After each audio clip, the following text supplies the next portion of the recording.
రాష్ట్రంలో కొత్తగా ఏర్పాటు చేస్తున్నటువంటి థర్మల్ విద్యుత్ ఉత్పత్తి కేంద్రాల వెనుక 50,000 కోట్ల రూపాయల స్కామ్ ను బీఆర్ఎస్ పార్టీ బయటపెట్టింది. అయితే ఈ విషయం మీద గౌరవనీయులు బట్టి విక్రమార్క గారు, శ్రీధర్ బాబు గారు ప్రెస్ మీట్ పెట్టారు. చాలా విషయాలు మాట్లాడినారు.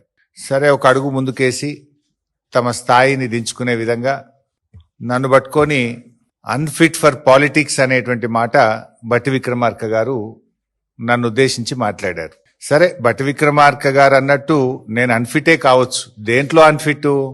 నీలాగా ఫైనాన్స్ డిపార్ట్మెంట్ లో ఆర్థిక మంత్రిగా పనిచేసినప్పుడు 20%, 30% కమిషన్లు తీసుకోవడం నాకు రాలేదు. దాంట్లో నేను అన్ఫిటే. మీరు బాగా ఫిట్ ఇలా, ఎందుకంటే మీ ఫిట్నెస్ బయటపడ్డది కదా. ఫైనాన్స్ డిపార్ట్మెంట్ చరిత్రలో ఏ రోజు కూడా కాంట్రాక్టర్లు వచ్చి సెక్రటరియట్ లో ఆర్థిక శాఖ కార్యాలయం ముందు ధర్నా చేసిన చరిత్ర ఏ రోజన్నా ఉందా?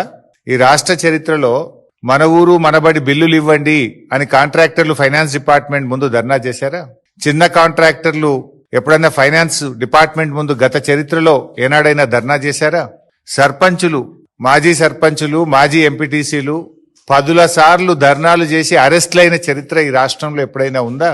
నోరు బారేసుకోవడం చాలా సులువు బట్టి గారు. Give respect and take respect. రాజకీయాల్లో ఫ్రస్ట్రేషన్ లో నోరు జారితే మొదటికే మోసం వస్తుంది. సమాధానం ఉంటే చెప్పండి, లేదా మౌనంగా ఉండండి. నోరెందుకు బారేసుకుంటున్నారు? ఎవరు అన్ఫిట్?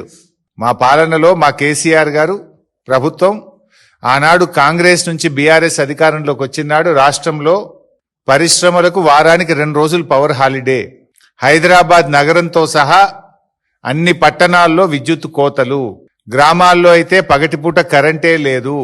రైతులకు 7 గంటలు 6 గంటల కరెంటు కూడా రాని దుస్థితిలో మీరు ఆనాటి కాంగ్రెస్ ప్రభుత్వం ఈ రాష్ట్రాన్ని నెడితే 24 గంటల నాణ్యమైన కరెంటును రైతుకు, పరిశ్రమలకు, గృహాలకు, పట్టణాలకు, పల్లెలకు ఇచ్చిన ప్రభుత్వం కేసీఆర్ ప్రభుత్వం. ఎవరు అన్ఫిట్? మీరా, మేమా? Who is unfit?